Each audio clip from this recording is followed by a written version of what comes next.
Let's talk about four different types of bias that you might encounter when using AI. First up is reporting bias. Consider a city that's using an AI system to prioritize road repairs, and the AI is pulling info from 311 complaints while also analyzing data collected from the accelerometers and city vehicles to try and pinpoint potholes. Now, imagine there's a resident in one neighborhood who is particularly fed up with a pothole on their road, and so they're filing a whole lot of complaints about it.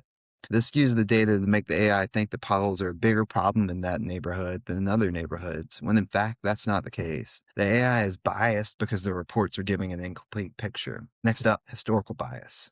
Put yourself in the shoes of a city's fire department that is overwhelmed with applications for new firefighters. You buy an AI tool to scan resumes and help narrow in on the top 10% of candidates. The AI has been trained on the resumes of successful hires from the last 20 years, and this is where the bias arises. For the last 2 decades, the department has been filled with a majority of people without college degrees who are heavily recruited from three specific local high schools. This results in the AI recommending more of the same, and it leaves out folks who might be great candidates but don't fit the typical mold. In other words, the AI is biased because of the historical hiring data. The third bias is called proxy variable bias. For this scenario, imagine a county health department is using AI to identify high-risk residents who need extra care management to prevent expensive ER visits. The developers couldn't directly measure sickness, so they told the AI to look at the residents' healthcare costs in order to predict sickness, assuming that if you are sick, you spend more money on healthcare. The problem is that it's not always true. AI incorrectly learned that residents who spend less money on healthcare are healthier,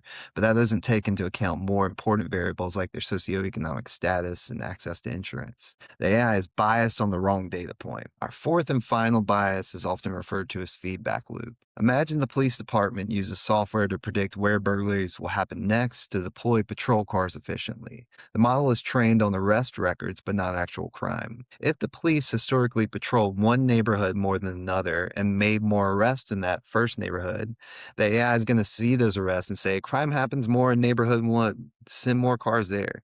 Meanwhile, cars aren't going to be sent to neighborhood two and crime's going to go unchecked.